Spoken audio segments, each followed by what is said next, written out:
अल्हम्दुलिल्लाह रब्बिल आलमीन वस्सलातु वस्सलामु अला रसूलिहिल करीम व अला आलिहि व अस्हाबिहि अजमईन। अम्मा बअद अऊज़ु बिल्लाहि मिनश शैतानिर रजीम। बिस्मिल्लाहिर रहमानिर रहीम। या अय्युहन नासु क़द जाअतकुम मौइज़तुम मिर रब्बिकुम व शिफ़ाउल लिमा फ़िस सुदूर व हुदन व रहमतुल लिल मुमिनीन। बिस्मिल्लाहिर्रहमानिर्रहीम। रब्बिश्रह ली सदरी व यस्सिर ली अमरी वहलुल उक़दतम मिन लिसानी यफ़क़हू क़ौली। मेरी अज़ीज़ बहनों, आप सभी का दर्स कुरान मजीद में तहे दिल से खैर मक़दम है। अस्सलामु अलैकुम व रहमतुल्लाहि व बरकातुहू।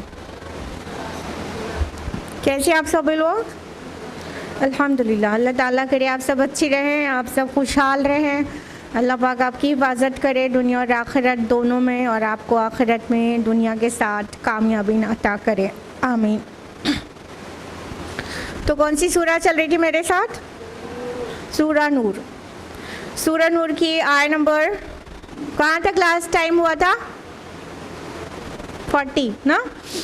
तो आज आयत नंबर 41 ऑनवर्ड्स जानेंगे। इससे पहले कि आयत में आप आयत नंबर 35 से लेके 40 तक ये सारी चीज़ जान चुके हैं कि अल्लाह ताला नूर है आसमान और ज़मीन का, और अल्लाह ताला ने क़ल्ब मोमिन में नूर ईमान की मिसाल दी है आयत नंबर 35 में। और फिर वो लोग जिनके दिल मुनव्वर हैं उस नूर से, नूर हिदायत से, नूर ईमान से, तो उनकी क्या सिफ़ात हैं उसको बयान किया गया कि वो कहाँ पाए जाते हैं आयत नंबर 36 में। और वो उनके शब रोज़ कैसे गुज़रते हैं, यानी कोई तिजारत और कोई भी वर्ल्डली अफेयर्स उन्हें गाफिल नहीं करते अल्लाह के ज़िक्र से और नमाज़ों से और इताए ज़का से। और ये अल्लाह ताला का उनके लिए बहुत बड़ा अज्र है जो उनको अल्लाह ताला मज़ीद नवाजेंगे रोज़े आखिरत। फिर एक तरफ मोमिन की मिसाल दी गई थी, तो दूसरी तरफ काफिर और उससे भी सख्त अल्लाह के इनकार करने वाले की मिसाल दी गई है आयत नंबर 39 और 40 में।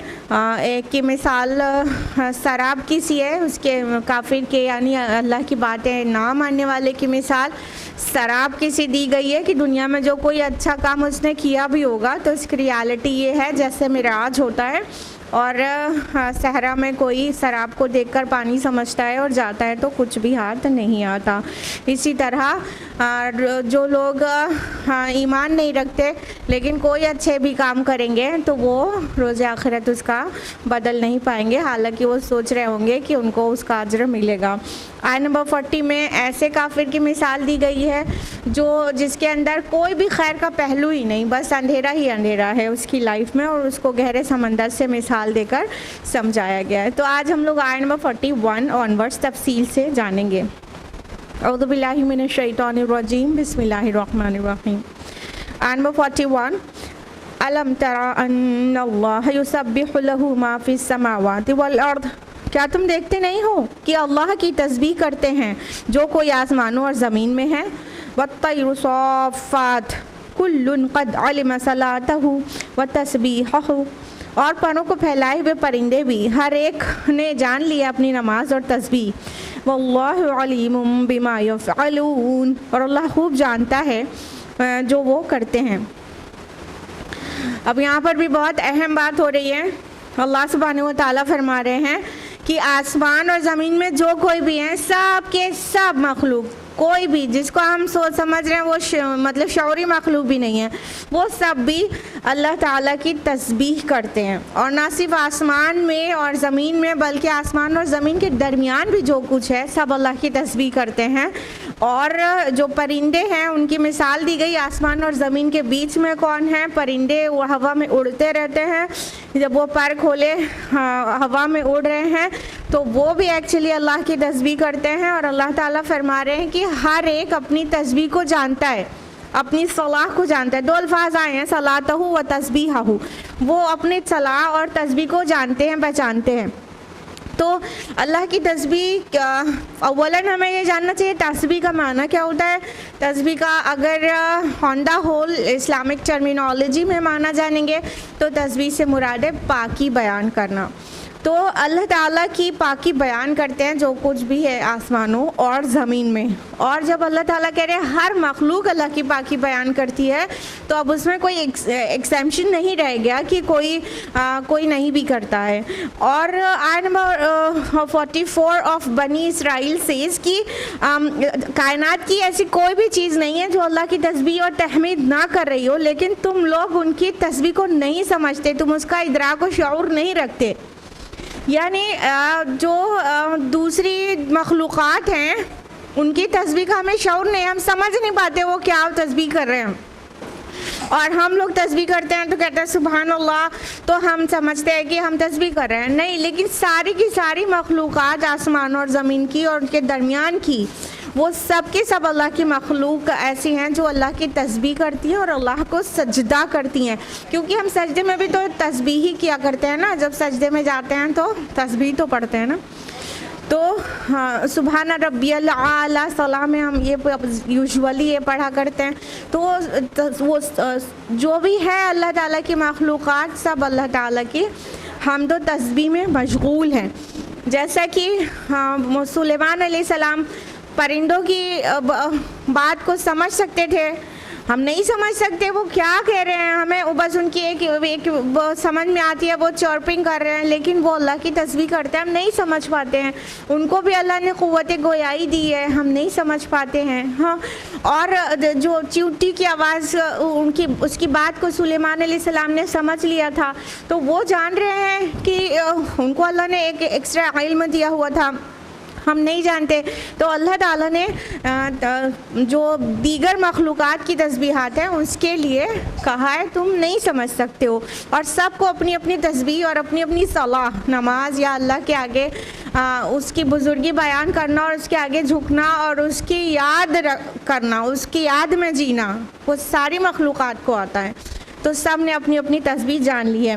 तो हमें भी चाहिए कि जब अल्लाह की दीगर मखलूक़ात जिनको हम गैर शऊरी मखलूक कहते हैं, ये पहाड़, ये हवाएं, ये परिंदे, हम लोग वो लगते हैं इनको शऊर नहीं है, जब ये करते हैं तो हमें बदरजाए उला अल्लाह सुब्हानहू व तआला की तस्बीह और हम्द करना चाहिए, अपनी ज़िंदगी में उसको जगह देना चाहिए।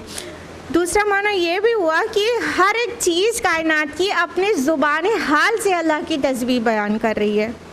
हाँ, जो जिस कद्र अल्लाह ताला ने परफेक्ट बनाया है, उनका परफेक्शन मतलब जो क्रिएशन है वो अपने आप में अपने क्रिएटर की तस्बीह कर रहा है कि how perfect I am, and definitely the creator is superb ना, कि कितना मतलब अल्लाह ताला की ज़ात कैसी अजीम है जिसने ऐसे परफेक्ट चीज़ों को बना दिया है और आउट ऑफ नथिंग बना दिया है।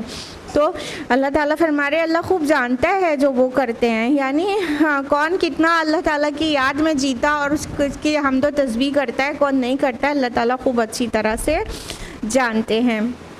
आयत नंबर 42, वलिल्लाहि मुल्कुस समावाति वल अर्द व इलैहिल मसीर, और अल्लाह ही के लिए है आसमानों और ज़मीन की बादशाही और अल्लाह ही की तरफ लौट जाना है। अब देखिए अल्लाह ताला, हाँ, ये जो परिंदों और ज़मीन आसमान की हर चीज़ों की मेंशनिंग कर रहे हैं, उसके बाद कह रहे हैं कि अल्लाह ही की है सब कुछ, जो कुछ आसमान और ज़मीन में है। यानी इनको जो तस्बीह सिखाई है या ये इनके अंदर जो परफेक्शन है या इनका जो भी फंक्शनिंग है या इनकी जो लाइफ स्टाइल है, ये सब कुछ अल्लाह ताला की सिखाई हुई है। ये सब अल्लाह की मखलूक हैं, अल्लाह ने इन्हें पैदा किया और इनको इतना मतलब हाँ खूबसूरत बनाया और इनको इतना परफेक्टली काम में लगा दिया।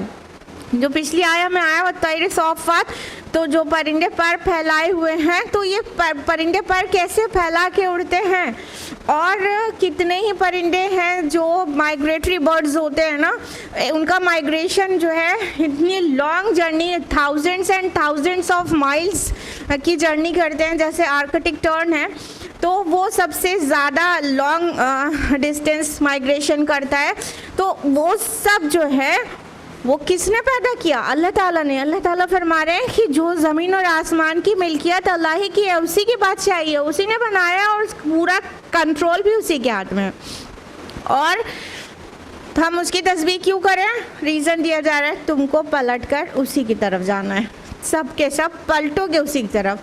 तो जो हमारा मर्जा है और जो हमारा जो मौला है, हम उस जिधर हमें पलट के जाना है और जो हमारी पूरे ज़िंदगी में हमारी हेल्प करता है और हमें नरिश करता है, उसे उसकी हमद तस्बीह ना करें तो फिर किसकी करें? आयत नंबर 43, अलम तरा अन्नल्लाह युज़्जी सहाबा, क्या तुम देखते नहीं हो कि अल्लाह हाँक कर लाता है बादलों को, तुम युअल्लिफु बैनहुम तुम यजअलहु रुकामा, फिर वो उन्हें आपस में जोड़ देता है, फिर उन्हें तह बतह कर देता है। फतरल वद्क़ यख़रुजु मिन ख़िलालिह, तो तुम देखते हो कि बारिश उनके दरमियान से बरसती है।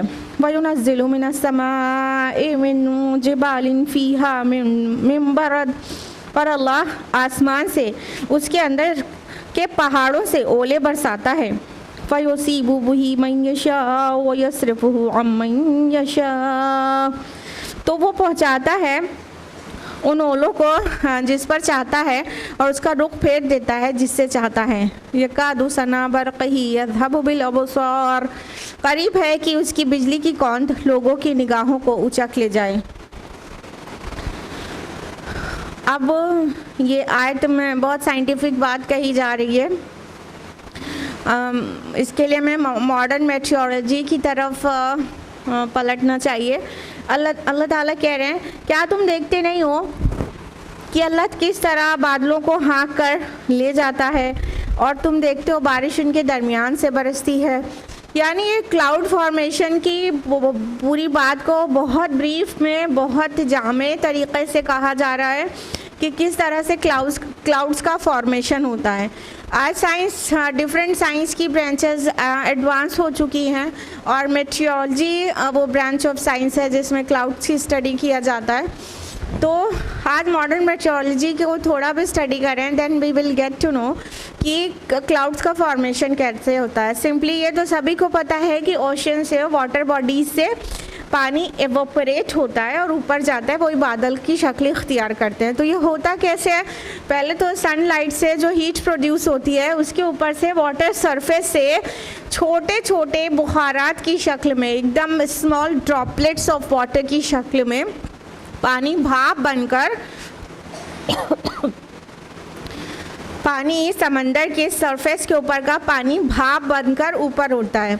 जब ये ऊपर जाता है तो ये बहुत छोटे छोटे छोटे छोटे क्लाउड्स का फॉर्मेशन करता है। बहुत छोटे छोटे होते हैं साइज में, बड़ा सा नहीं हो जाता है एक बार में। ये जो छोटे छोटे क्लाउड्स हैं, ये जो भाप के से बने हुए हैं, ये क्यूमुलस क्लाउड्स कहलाते हैं।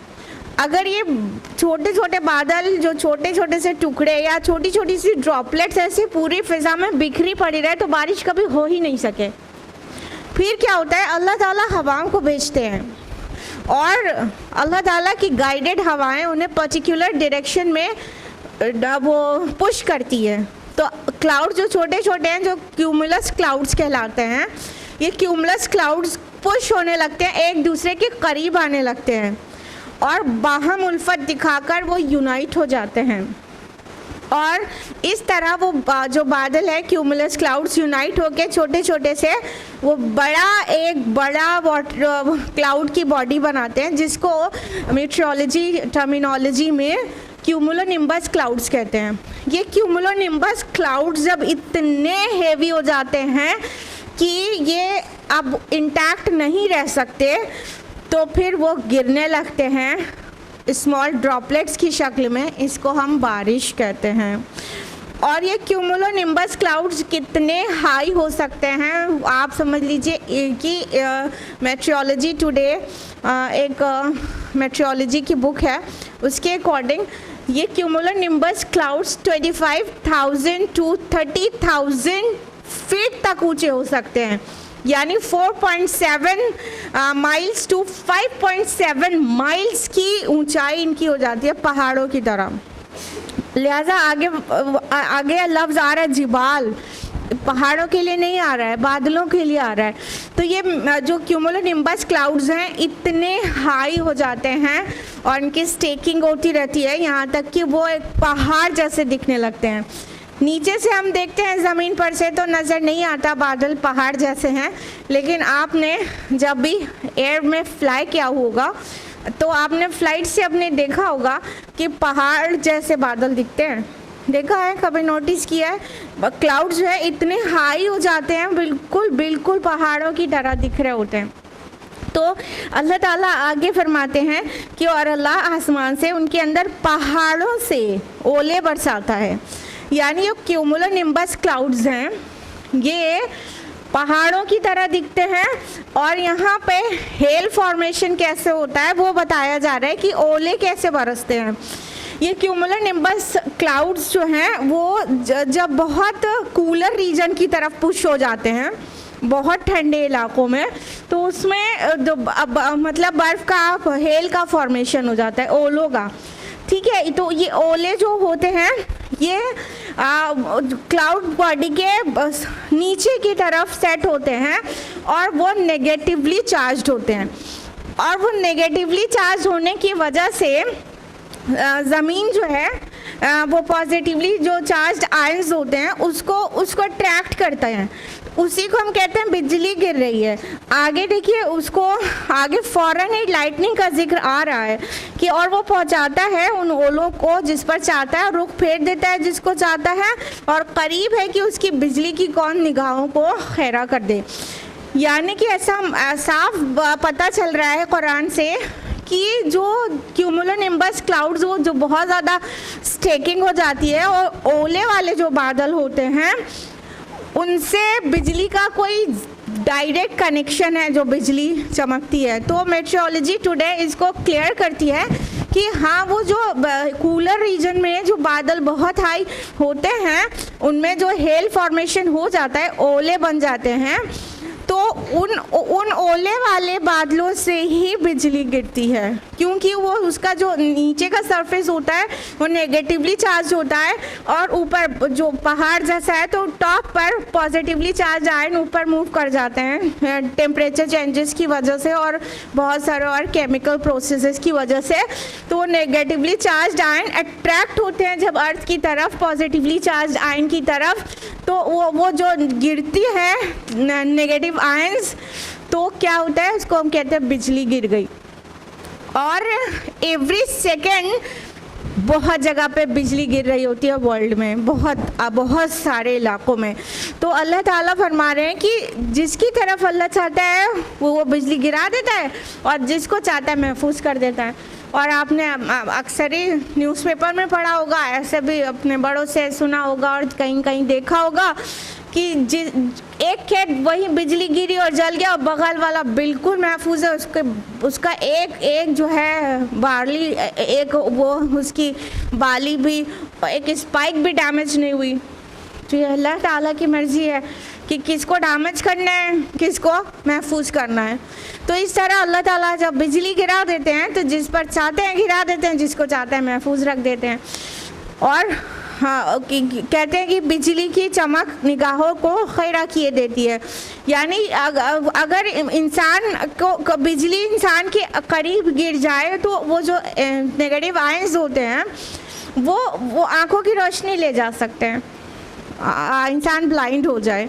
तो इतना उसके अंदर जो है मतलब वो इंटेंसिटी होती है। तो ये बिजली से डर भी लगता ही है ना।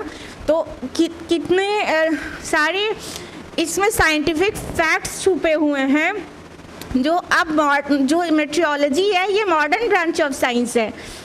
अब we are getting to know all these details, but earlier 14.500 years ago nobody was aware of these facts। तो अल्लाह ताला जो खालिक है भला वो ही ना जाने। तो ये कलाम है खालिक का, तो बता रहे खालिक कितने ग्रेट डिटेल में, साइंस तो उसका अपना वर्क है। आयत नंबर 44 युक़ल्लिबुल्लाहुल लैला वन्नहार इन्न फ़ी ज़ालिका लइब्रतन लिउलिल अबसार।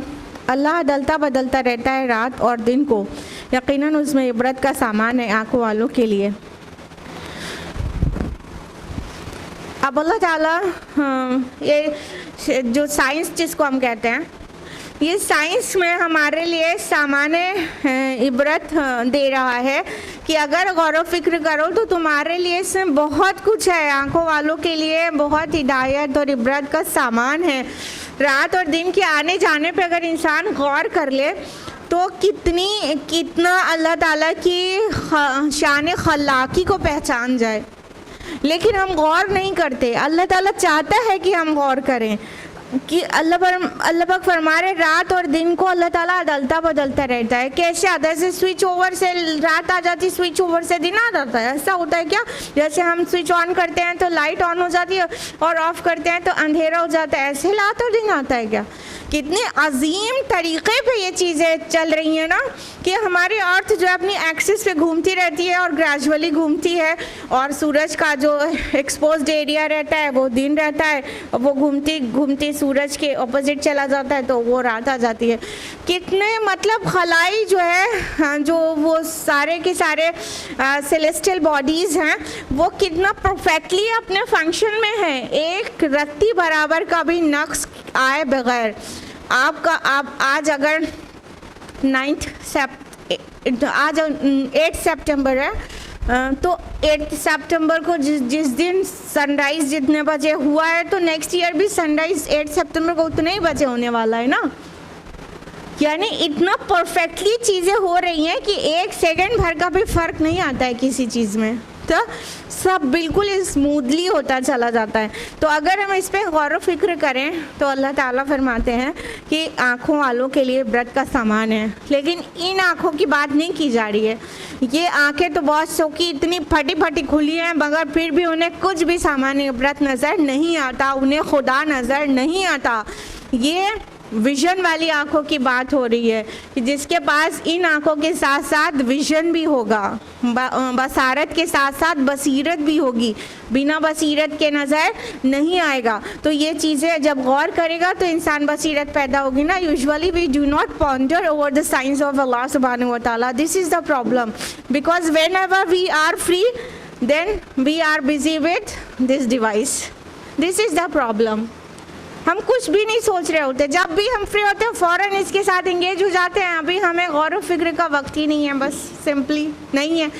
लेकिन जब होना ये चाहिए कि हम रात में, दिन में, सुबह में, किसी वक्त भी फ्री हो तो अल्लाह ताला की साइंस पर गौर व फिक्र करें कि अल्लाह ताला ने कितनी हर एक चीज़ परफेक्टली बनाई और सब की सब चीज़ हमारी सर्विस में लगी हुई है। तो इससे काफ़ी हिदायत अखज़ करेंगे और अल्लाह के फरमा बरदार हो जाएंगे। जब अल्लाह को पहचान जाएंगे, reality is this, you know my beloved sister, we do not know what our lord is. The problem is this.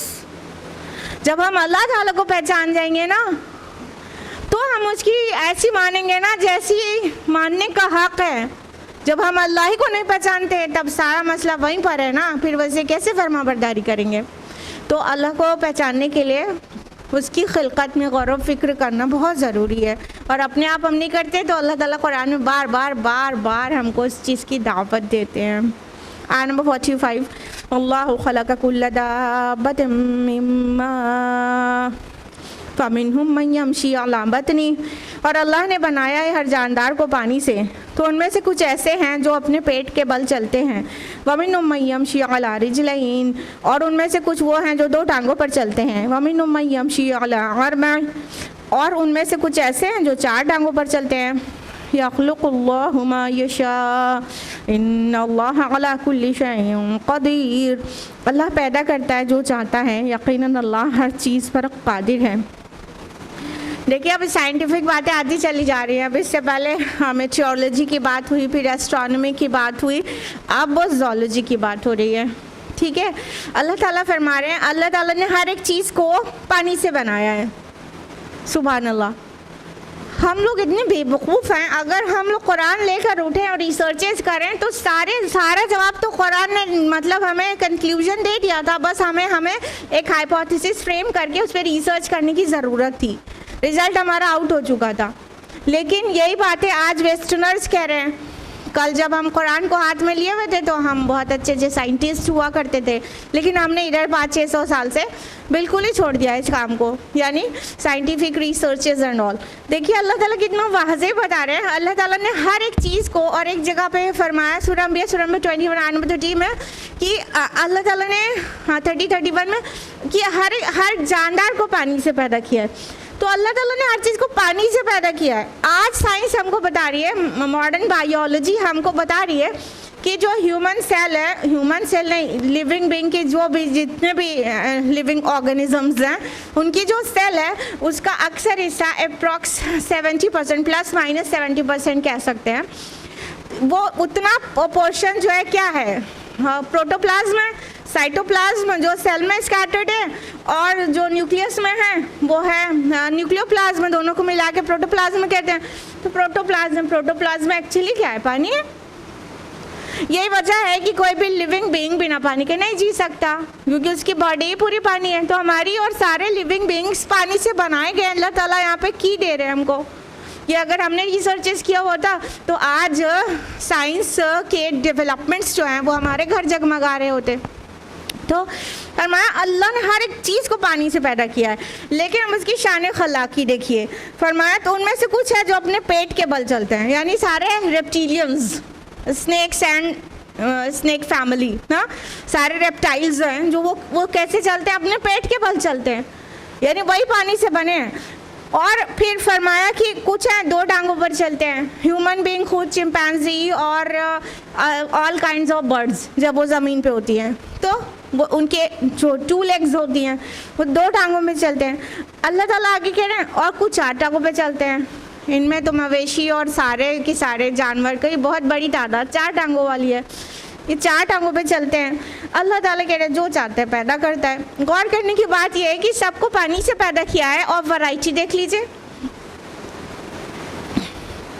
जब डिटेल में जाएंगे, जब माइक्रोस्कोप में स्टडी करेंगे तो वही हम पाएंगे प्रोटोप्लाज्म में और ह्यूमन सेल में और प्लांट सेल में थोड़ा से डिफरेंस है, बट वो जो मेजर पोर्शन है वो प्लस माइनस 70% वो प्रोटोप्लाज्म है। सब में वही है। फिर भी कोई का फंक्शन लाइफ का कैसा है, कोई की हैयत कैसी है, कोई का शक्ल कैसी है, रंग कैसा है, आवाज़ कैसी है, सब अलग अलग है। कोई 2 टांगों पे चल रहा है, कोई पेट पर चल रहा है, कोई 4 टांगों पे चल रहा है, सुभान अल्लाह, कोई उड़ रहा है। तो अल्लाह ताला ने पानी से ही सबको पैदा किया और कितनी वैरायटी में पैदा कर दिया, सुभान अल्लाह। क्या हम गौर नहीं करते? जब अल्लाह पाक अलम तरा कहता है तो इसका क्या मतलब होता है? क्या तुम देखते नहीं? और ये देखने का मतलब ऑब्जर्व करना होता है। क्या तुम ऑब्जर्व नहीं करते? क्या तुम पॉन्डर नहीं करते? ज़रा भी गौर फिक्र नहीं करते? ज़रा भी देखो तो पता चलेगा कि पैदा उसी तरह की चीज़ों से हुआ, और सेल के अंदर सबका वही है, फिर बाहर की सबकी इतना सबका तरीक़ा अलग अलग है, सबके जीने का अंदाज़ और सबका फूड और सबका नरिशमेंट अलग तरह से मिलता है। क्या तुम गौर नहीं करते? अल्लाह ताला फरमा रहे, अल्लाह ताला हर चीज़ पे कादिर है, वो जो चाहे पैदा करता है, सुभान अल्लाह। अभी तो हम इतनी सी अर्थ जो खला में उसकी कोई वजूद तक नहीं कह सकते हैं, इतनी छोटी सी अर्थ है, उसके ही एनिमल्स और उसके ही क्रिएशन पे की बात कर रहे हैं। वरना अल्लाह ताला ने खला में और कहाँ कहाँ, जिनको हम एलियन कहते हैं, एलियंस पैदा कर रखे हैं, वो कैसे कैसे हैं वो तो बस अल्लाह पाक ही जाने। आसमानों में कौन कौन सी मखलूक है, हम लोग सिर्फ फरिश्तों के बारे में जानते हैं, देखा उनको भी नहीं है, सिर्फ जानते हैं। और कौन कौन सी मखलूक है आसमानों में हमको नहीं पता। तो कितनी चीज़ें तो हमें नहीं पता। तुमको बहुत थोड़ा इल्म दिया गया है। इस थोड़े इल्म में भी तुम अगर इतने पे भी पॉन्डर कर लो तो तुम्हें अपनी राह अपने से निकाल लोगे। और ये जो हिदायत की किताब तुम्हारे पास आ गई, तुम्हारी ये दोनों चीज़ें, तुम्हारा गौर फिक्र और ये किताबुल्लाह मिलकर तुमको सीधा जन्नत तक ले जाएगा, लेकिन हम गौर नहीं करते। आयत नंबर 46, लक़द अंज़लना आयातिन मुबय्यिनात अल्लाहु यहदी मन यशाअ इला सिरातिम मुस्तकीम। हमने नाजिल कर दी हैं रोशन आयात और अल्लाह हिदायत देता है जिसको चाहता है सीधे रास्ते की तरफ। देखा, कंक्लूजन वही निकला कि हमने जो रोशन आयात नाजिल कर दी हैं। देखिए, आयात ये किताबुल्लाह की एक एक यूनिट्स भी हैं आयात, और आयात पूरी दुनिया, कायनात, पूरे यूनिवर्स में बिखरे हुए साइंस भी है ना आयात, क्योंकि आयत में साइन ही होता है, निशानी।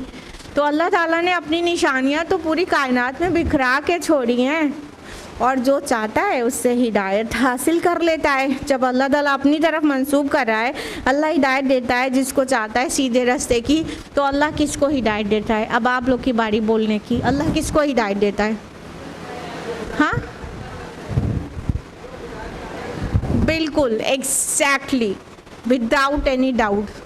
जो हिदायत का तालिब होता है, हिदायत अल्लाह उसी को देता है, और जो हिदायत की कोई ख्वाहिश और तलब ही न रखे, उसको ठूस के हिदायत अल्लाह ताला नहीं देता। वल्लाहु ला यहदिल कौमल फासिकीन। अल्लाह ताला फासिकों को हिदायत नहीं देता। जिसको हिदायत की तलब ही ना हो, दुनिया परस्ती, मादा परस्ती उसका मकसद हयात हो, ऐसे को ठूस के हिदायत नहीं मिलती। जैसे बैठे रहते हैं, कहते हैं जब अल्लाह हिदायत देगा तो हम भी सुधर जाएंगे, तो वो दिन कभी भी नहीं आएगा। हिदायत हर उसको मिलती है जो चाहता है कि काश मेरा रब मुझे हिदायत दे दे, मेरे अल्लाह मेरे को हिदायत दे दे, वो दुआएं करता है तो अल्लाह ताला उसे हिदायत दे देता है। आयत नंबर 47, वयक़ूलूना आमन्ना बिल्लाहि व बिर्रसूलि व अतअना। और कुछ लोग वो भी हैं जो कहते हैं हम ईमान लाए अल्लाह और रसूल पर और हमने इताअत कबूल की। सुम्मा यतवल्ला फ़रीक़ुम मिनहुम मिन बअद ज़ालिक। फिर उसके बाद उनमें एक फ़रीक पीठ फेर कर चला जाता है। वमा उलाइका बिल मुमिनीन। और ये लोग दर हकीकत मोमिन नहीं हैं। ये किन की बात हो रही है? जल्दी बताइए। कुछ लोग ऐसे हैं जो कहते हैं हम ईमान ले आए लेकिन वो मोमिन नहीं हैं। किसकी? बिल्कुल मुनाफिकीन की बात हो रही है। ये सूरा बहुत सारी सूरतों के बाद, सूरा यूनुस से सूरा मोमिनून तक के बाद, मक्की सूरतों के तवील सिलसिले के बाद ये सूरा मदनी सूरा है। इसलिए आप सूरा यूनुस से सूरा मोमिनून तक मक्की सिलसिले में आप कहीं मुनाफिकीन का जिक्र नहीं पाएंगे, चूँकि ये सूरा मदनी सूरा है। अब यहाँ मुनाफिकीन का तज़किरा बहुत बीच में आ गया है, क्योंकि जो शुरू की आयत में आपने सुना था ना वाक़या इफ़्क वाला, आयशा रज़ियल्लाहु अन्हा पे बहतान लगाया गया था, तो वो भी मुनाफिकीन की हरकत थी। यानी ये जो सूरा है रसूलुल्लाह सल्लल्लाहु अलैहि वसल्लम के मदीना पीरियड के सबसे बीच में नाजिल हुई सूरा है। 6 हिजरी में नाजिल हुई सूरा है, और 6 हिजरी का मतलब बीच में, बिल्कुल मदीना पीरियड जो है आप सल्लल्लाहु अलैहि वसल्लम का, उसके दरमियान में पड़ा हुआ साल। तो उस वक्त मुनाफिकीन की जो चालें, साजिशें और उनकी हरकतें, एक्टिविटीज़ जो थी ना, बहुत ज़्यादा पीक पर थी। तो यहाँ पर जिक्र किया जा रहा है, बाज़ लोग ऐसे हैं जो कहते हैं हम ईमान लाए और हमने इताअत कबूल की, यानी ज़ुबान से तो कहते हैं समिअना व अताना, आमन्ना समिअना व अताना, कहते हैं ज़ुबान से, लेकिन क्या करते हैं जब उनको मतलब रसूल की इताअत की तरफ एक्चुअली बुलाया जाता है तो पीठ दिखा देते हैं और फरार हो जाते हैं। और अल्लाह ताला कह रहे हैं ये मोमिन नहीं है। अल्लाह ताला डिक्लेयर कर रहे हैं ये हरगिज़ मोमिन नहीं है। और सूरह मुनाफिकून में कहा कि ए नबी, ये मुनाफिकीन आपके पास आते हैं और कहते हैं कि मतलब हम अल्लाह की कसम खाकर कहते हैं कि आप अल्लाह के रसूल हैं। तो हाँ, आप अल्लाह जानता है आप अल्लाह के रसूल हैं, लेकिन ये झूठे हैं। यानी ये दिल से ये बातें कह ही नहीं रहे हैं, दिल से नहीं कह रहे हैं, ज़ुबान है जो इनकी अदा कर रही है। तो अल्लाह ताला declares them they are not मोमिन at all, they are not believers. आयत नंबर 48, वइज़ा दुऊ इलल्लाहि व रसूलिही लियहकुम बैनहुम इज़ा फ़रीक़ुम मिनहुम मुअरिदून। और जब उन्हें बुलाया जाता है अल्लाह और उसके रसूल की तरफ कि उनके माबैन फ़ैसला करें, तो उस वक्त उनमें से एक गिरोह कन्नी कतरा जाता है। देखिए, यहाँ से ये लिटमस टेस्ट होता है। ज़ुबान से ईमान का दावा करना, इट्स क्वाइट सिंपल। कोई भी कहते हैं अशहदु अल्ला इलाहा इल्लल्लाह व अशहदु अन्ना मुहम्मद रसूलुल्लाह, हो गया मुसलमान। हाँ, this is so simple and easy. Test इंसान का क्या है कि हर एक बात में रब और रसूल की माने और मान लिया तो हकीकतन में मोमिन है। मतलब ला इलाहा इल्लल्लाह के कुछ तकाजे हैं और मुहम्मदुर रसूलुल्लाह कह देने के कुछ तकाजे हैं। जब उन तकाज़ों को पूरा करेगा तो कोई मोमिन होना क्वालिफाई कर रहा है, और जब उन तकाज़ों को पूरा नहीं कर रहा है तो वो मोमिन नहीं है। अल्लाह ताला फरमा रहे हैं कि जब उन्हें बुलाया जाता है अल्लाह और उसके रसूल की तरफ कि हाँ, जो अल्लाह का रसूल उनके दरमियान फ़ैसला कर दे, तो उस वक्त वो एक गिरोह करनी कतरा जाता है। अब यहाँ पे देखिए कि बुलाया जाएगा, फ़ैसला कौन करेगा? रसूल करेंगे ना, रसूल करेंगे ना फ़ैसला। लेकिन कहा जा रहा है इज़ा दुउ इलल्लाहि व रसूलिही, जब अल्लाह और रसूल की तरफ बुलाया जाता है।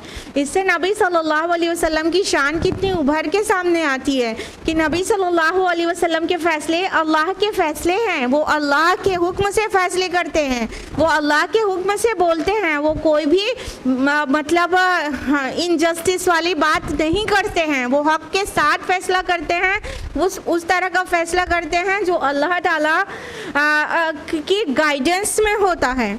तो कितना प्यारा अंदाज़ है कि जब अल्लाह और रसूल की तरफ उन्हें बुलाया जाता है कि रसूल फ़ैसला कर दे, सुभान अल्लाह। तो क्या करते हैं ये मुनाफिकीन? ये निकल जाते हैं। क्यों निकल जाते हैं? क्योंकि ये सोचते हैं कि जब ये खुद गलत होते हैं, मुनाफिकीन जब मतलब रॉन्ग डूइंग्स पर होते हैं और उनसे कहा जाता है कि चलो अल्लाह के नबी से फ़ैसला करवा लो मसला जो तुम्हारा है, तो नहीं आते। क्यों? जान रहे हैं गलत हम है तो हमारे ख़िलाफ़ पड़ जाएगा फ़ैसला। चले जाते थे यहूद के स्कॉलर्स के पास, क्योंकि ये मतलब कुछ टाइम ऐसा बिल्कुल गुजरा है जब यहूद के पास भी उनके भी बड़े बड़े आलिम और बड़े बड़े मतलब अहबार, उनके उलमा को अखबार कहा जाता है ना, उनके बड़े बड़े आलिम और अखबार वो फ़ैसले भी करते थे। भाई मदीना में उनकी भी पोजीशन थी, तो बहुत सारे लोग इंक्लूडिंग जो मुस्लिम जो मुनाफिकीन है, सो कॉल्ड मुस्लिम, वो यहूद के पास चले जाते थे फ़ैसला कराने के लिए। क्यों? क्योंकि जान रहे थे कि वहाँ पर कुछ देर जिला के अपने हक़ में फ़ैसला हो जाएगा। और यहाँ नबी सल्लल्लाहु अलैहि वसल्लम को कुछ भी दिया नहीं जा सकता फ़ैसला कराने के एवज़ में ना, अपने लिए नाइंसाफ़ी वाला फ़ैसला नहीं हो पाएगा इस जगह पे, तो नहीं आते थे, निकल जाते थे। तो अल्लाह ने इसको क्राइटेरिया टू जज बना दिया कि ये ईमान वाले हैं या नहीं हैं। तो ऐसे लोग ईमान वाले नहीं हैं जिनके दरमियान अल्लाह का रसूल हो और फ़ैसले कहीं और लेके जाएं। और इसको तागूत से मेंशन किया गया है ना सूरा निसा में, आय नंबर 49 में है, मन यकुम लहुमुल हक़ यातू इलैहि मुज़निन। और अगर हक़ उनके लिए हो तो वो आते हैं रसूल की तरफ बढ़कर इताअतकेश बनकर। अब देखिए क्या करते थे, जब वो हक़ पर हो और कोई सामने वाला झगड़ालू, सामने वाला जालिम हो, तब बड़े शौक़ से रसूलुल्लाह के पास आ जाते थे। क्यों? अब जान रहे हैं जो फ़ैसला होगा वो हमारे हक़ में हो जाएगा। तो ये जो है रसूल की इताअत थोड़ी नहीं हुई, ये इस्लाम नहीं है कि जब हमारे फेवर में चीज़ आए तो हम इस्लाम रसूल की इताअत और इत्तिबा के जो है वो दम भरे और दावे करें, और जब चीज़ें हमारे ख़िलाफ़ पड़े तो हम पीठ दिखा दें। इस्लाम में ये नहीं है। क्या है? या अय्युहल्लज़ीना आमनू उदखुलू फ़िस्सिल्मि काफ़ा, ए ईमान वालो दाखिल हो जाओ इस्लाम में पूरे के पूरे। सूरह बकरा सूरह नंबर 2 आयत नंबर 208 कि जब तक फ़ैसला अपने हक़ में हो, अपने ख़िलाफ़ हो, हमारे मफाद के आन मुताबिक हो, हमारे मफाद के ख़िलाफ़ हो, हमारी मर्ज़ी और ख्वाहिश के मुताबिक हो या ख़िलाफ़, इन सब से ऊपर उठकर इस्लाम को फॉलो नहीं किया जाएगा, तब तक कोई मुस्लिम नहीं बन सकता है और ईमान का दावा तो कतई नहीं कर सकता है। हमारी सोसाइटी में भी यही मफाद वाला इस्लाम फॉलो किया जाता है। जब इस्लाम के क़वानीन हमारे ज़ाहिरी और दुनियावी फ़ायदे के लिए होते हैं तो हम इस्लाम का झंडा लेके खड़े हो जाते हैं और हम चाहते हैं कि इस्लाम फ़ॉलो किया जाए। लेकिन जब हमारे ख़िलाफ़ पड़ती है कोई बाजी को तो हम इस्लाम भूल जाते हैं, फिर हमें नहीं याद रहता। तो ऐसों को तो अल्लाह ताला ने खुलेआम कहा वमा उलाइका बिल मोमिनीन, ये मोमिन नहीं है, ये मोमिन नहीं है, इनके दिलों में ईमान नहीं है। बल्कि ये क्या है, जो तागूत के पास अपना फैसला कराने के लिए ले जाए वो मोमिन कैसे हो सकता है, वो तागूत है। आयत नंबर 50, अफ़ी क़ुलूबिहिम मरदुन अम इरताबू अम यख़ाफ़ू अन यख़ीफ़ल्लाहु अलैहिम व रसूलुहु, क्या उनके दिलों में रोग है या ये लोग शक में मुब्तला हैं या उन्हें अंदेशा है कि अल्लाह और उसका रसूल उनके साथ नाइंसाफ़ी करेंगे। बल उलाइका हुमुज़ ज़ालिमून, बल्कि हकीकत में यही लोग जालिम हैं।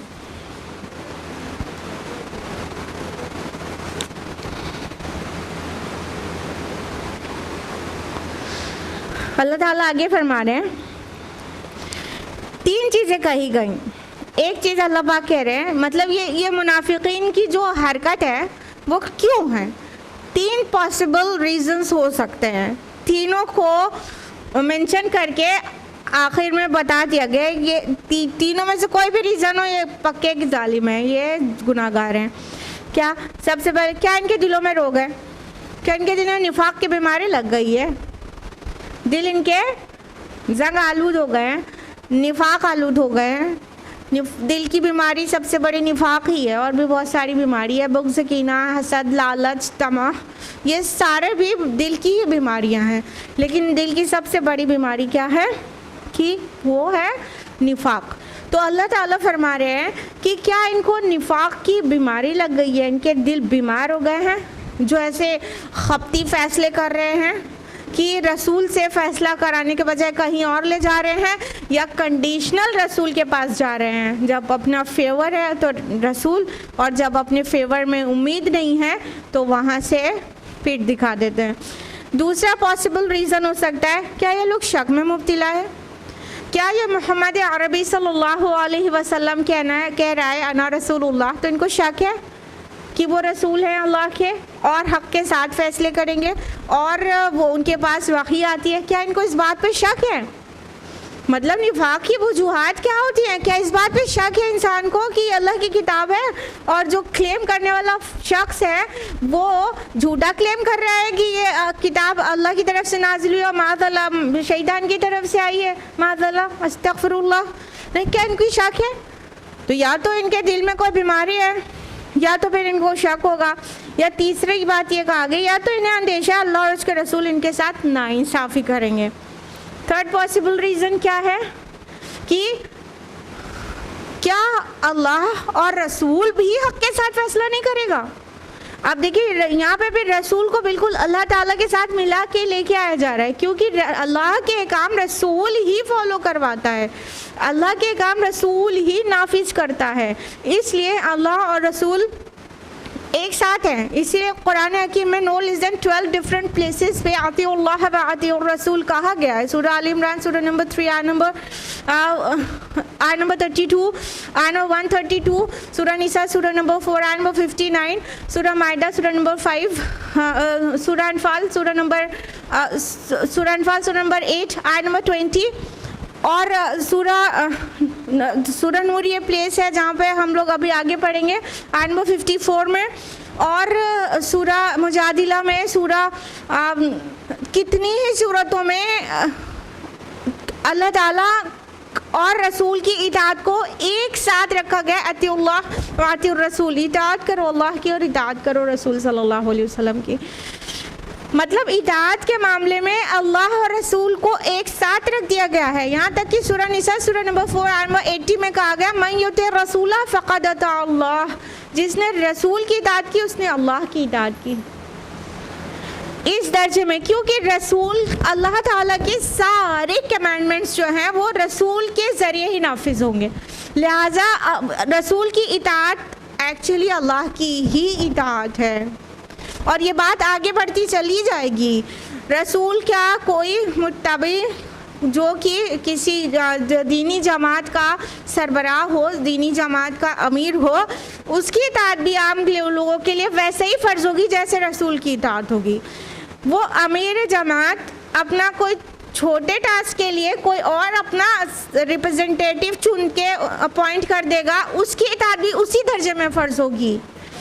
Until unless they are asking everything compatible to Quran and Sunnah, जब तक रब और रसूल के मुताबिक हुक्म दिया जाता रहेगा उनकी इताअत भी उसी दर्जे की फ़र्ज़ होगी, क्योंकि अल्लाह के रसूल ने इसको वाज़ेह किया है कि जिसने मेरे अमीर की इताअत की उसने मेरी इताअत की, और जिसने मेरी इताअत की उसने अल्लाह की इताअत की। तो इताअत का मामला अपने सारे वर्ल्डली अफेयर्स की बात हो रही है। यहाँ दीन का मतलब सिस्टम ऑफ लाइफ है, अपना दीन कोई मजहब नहीं है जहाँ पर सिर्फ रिचुअल्स हैं और कुछ डोगमाज हैं, बस ख़त्म हो गया ना।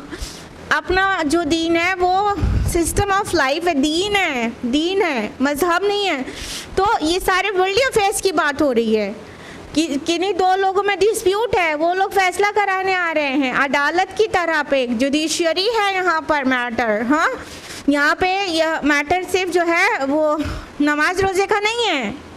यहाँ पे मसाइल तो समाजी मसाइल हैं कि अभी का जुडिशरी ठीक है, मतलब हम फैसले वहाँ कराने ले जाते हैं। अल्लाह ताला की तरफ से जुडिशरी रसूल है, वो फैसला करेगा, और रसूल ने जो फैसले किए और उसके जो हमारे पास रिकॉर्ड्स मौजूद हैं वो सारे कवानीन शरीयत मौजूद हैं। उसकी रोशनी में आज का अमीर जो किसी जमात का होगा वो ही फैसला करेगा। तो लिहाजा अल्लाह ताला कह रहे हैं कि ये इन लोगों को क्या अंदेशा है कि अल्लाह और रसूल भी हक़ के साथ फैसला नहीं करेगा, तब कहाँ से फिर ईमान हुआ। तो चाहे रीज़न कुछ भी हो, रब और रसूल की इताअत ना करने का रीज़न कुछ भी हो, 3 रीज़न बताए गए ना आपको पहले कि क्या इनके दिल में बीमारी है, या फिर इनको शक है, या फिर इनको रब और रसूल की नाइंसाफ़ी का खदशा है इनको रब और रसूल की तरफ से। रीज़न कुछ भी हो, बल उलाइका हुमुज़ ज़ालिमून, बल्कि ये बिल्कुल ही जालिम है, ये सब के सब जालिम लोग हैं। जो लोग ऐसा सोचें और ऐसा करें, ये सब अपने ऊपर जुल्म कर रहे हैं। हर गुनाह वाक़अतन जुल्म है, किसी और पे जुल्म बाद में होगा, वो अपने आप पर जुल्म है। जब इंसान गुनाह कर रहा है तो वो अपने आप पर एक जुल्म कर रहा है, और वो उस जुल्म का जब वो देखेगा उसका नुकसान आखिरत में, तो उसे समझ आ जाएगा कि मैंने अपने ऊपर जुल्म किया था। लिहाजा ये जो हम कहते हैं ना रब्बना ज़लमना अनफुसना, अपनी बात कहने से पहले अल्लाह ताला से क्या कहते हैं, अल्लाह पाक हमने अपने ऊपर जुल्म कर डाला। तो गुनाह, हर एक गुनाह जुल्म है। तो ये सारे मुनाफिकीन का गिरोह ये सब के सब जालिम है। अब आइए अपना इंट्रोस्पेक्शन करते हैं कि क्या ये दौरे नबवी की मुनाफिकीन की बात हो रही है कि सारे फैसले लेकर जाते थे किसी और के तरफ, तो बस वो मुनाफिकीन वो बड़े बुरे लोग थे। अरे वो तो मोमिन ही नहीं, अल्लाह ने तो उनको डिक्लेयर कर दिया है वो मोमिन नहीं। क्या हम लेकिन वो ज़ुबान से ये कहते थे ना ला इलाहा इल्लल्लाह मुहम्मद रसूलुल्लाह, कहते थे ना। आज हमारी सोसाइटी में जो मुसलमान हैं वो कैसे हैं? क्या ये ज़ुबान से जो कह रहे हैं ला इलाहा इल्लल्लाह मुहम्मद रसूलुल्लाह, क्या हकीकत में उसके सारे तकाज़ों को पूरा कर रहे हैं, खुसूसन इताअत वाले तकाज़े को पूरा कर रहे हैं? क्या हमारी सोसाइटी में ऐसे लोग नहीं हैं जो अपने हर मसले को कहीं और ले जाके हल कराते हैं, जबकि अल्लाह के नबी और किताबुल्लाह का फ़ैसला मौजूद है कुल्लम कुल्ला। हाँ, हमारा निकाह का तरीका हो तो कुछ और, सिवाय इजाब कबूल के हमने उसको इतना सा उठा के अपने सिस्टम में डाल लिया है। हमारा निकाह का सिस्टम कुछ और है। हमारे मतलब उससे पहले जो हम लड़की और लड़के को देखते हैं उसका सिस्टम कुछ और है। हाँ, यहाँ बिरादरीवाद का कोई तसव्वुर नहीं था। अल्लाह और रसूल के फ़ैसले के हिसाब में हमारे फ़ैसले बिरादरी के हिसाब से होते हैं। और कोई भी घर में छोटे मोटे डिस्प्यूट्स भी होते हैं तो देखा ये जाता है कि हमारा करीबी कौन है, दूरी कौन है। अम्मी करीबी हैं तो भाभी दूरी हैं, तो हम किसका फेवर करेंगे? अम्मी का करेंगे। सुभान अल्लाह, क्या रब और रसूल का फैसला कभी ऐसा हुआ करता है? रब और रसूल तो इंसाफ के साथ फैसले करते हैं। सारे हमारे पास पूरा कॉन्स्टिट्यूशन मौजूद है कुरान हकीम की शक्ल में। रसूलुल्लाह सल्लल्लाहु अलैहि वसल्लम ने उसे कैसे किया वो पूरे रिकॉर्ड हमारे अहादीस में मौजूद है। हाँ, क्या हमारे रसूल ने कुछ इस तरह से फैसले किए कि कौन करीब है तो उसके फेवर में जाना चाहिए फैसला, और कौन दूर दूर का रिश्तेदार है या अपना कुछ लगता ही नहीं है तो उसके खिलाफ जा सकता है फैसला? कोई मसला नहीं है।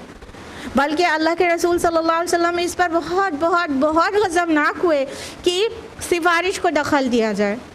आपको मुमकिन तौर पर वो इंसिडेंट पता होगा कि जब फातिमा बिन्त असवद ने चोरी की थी तो हाँ, लोगों ने, चूँकि बड़ी औरत थी, ख़ानदानी औरत थी, बहुत अमीर औरत थी, तो लोगों ने वो उसामा इब्न ज़ैद को कह सुन के तैयार किया कि जाओ अल्लाह के रसूल से थोड़ी सिफारिश करो कि हाथ कटने की सज़ा ना दें।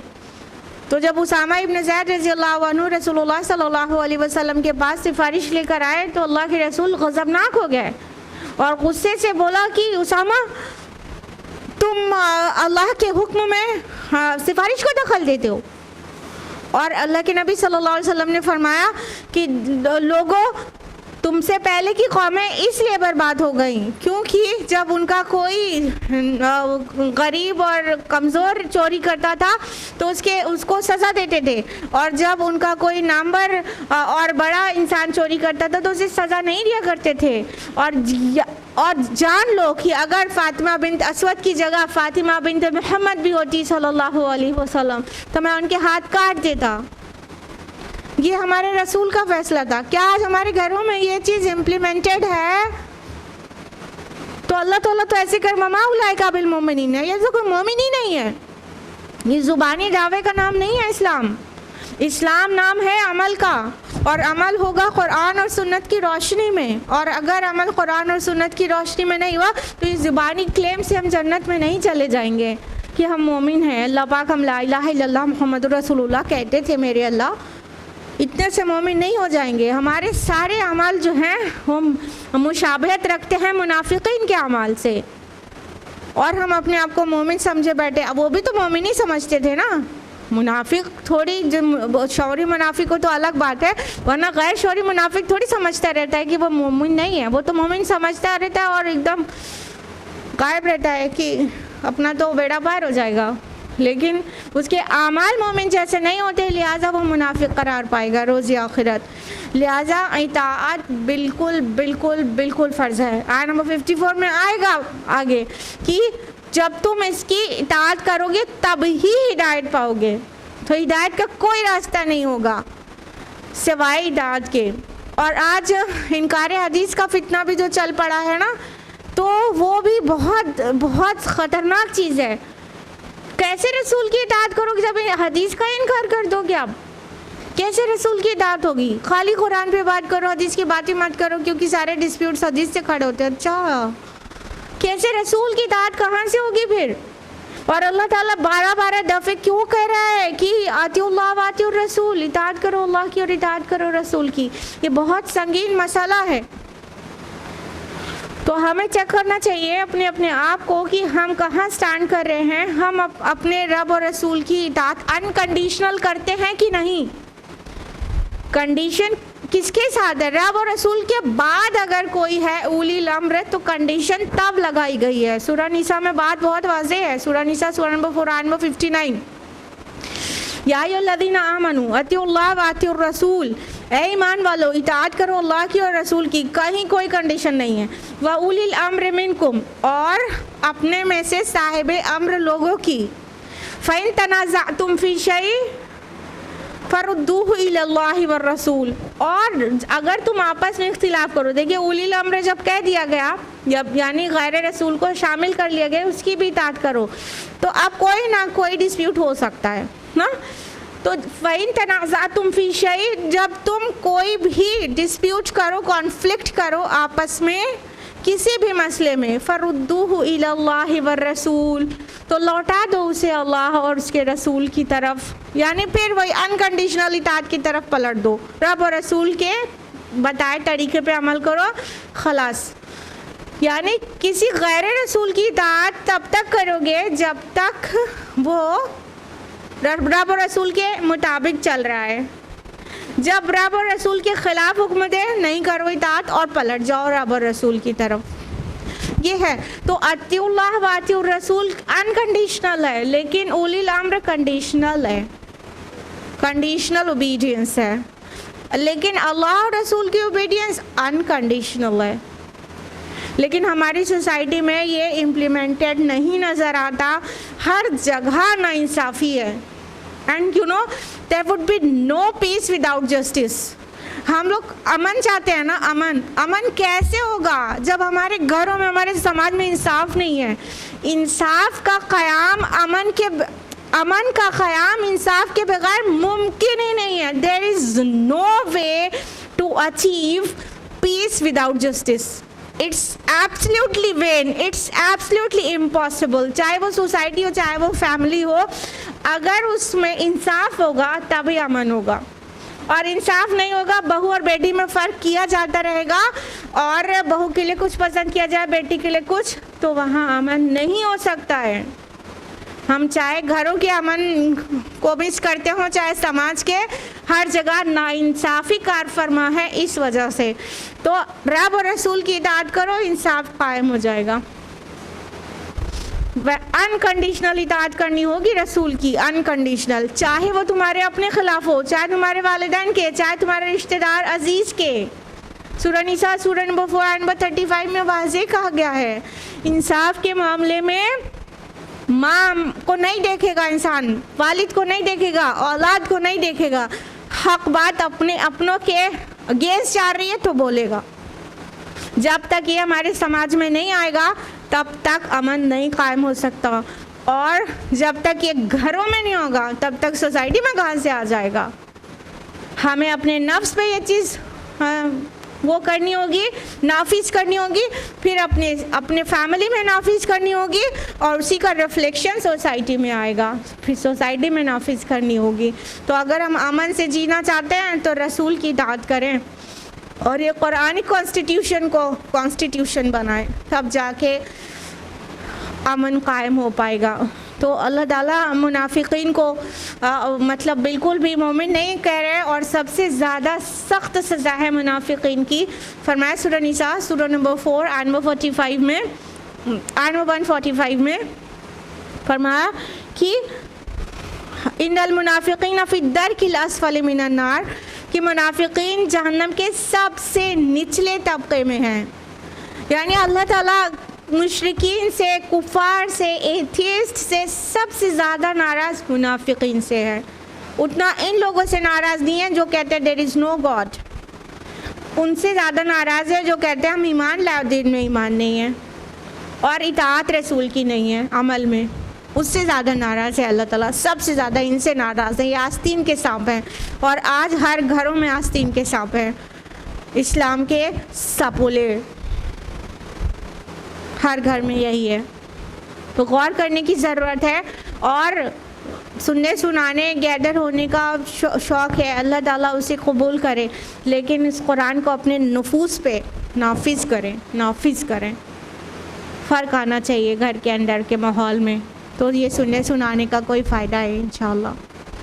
आज के लिए इतना ही। अल्लाह ताला से दुआ है कि वो हम सबको तौफीक दे कि हम इंसाफ पसंद हो जाएं और कुरानिक हुक्म को अपने ज़ात पर, अपने फैमिली पर और सोसाइटी पर नाफिज करें। आमीन या रब्बल आलमीन। व आखिरु दावाना अनिल हम्दुलिल्लाहि रब्बिल आलमीन। वस्सलामु अलैकुम व रहमतुल्लाहि व बरकातुहू।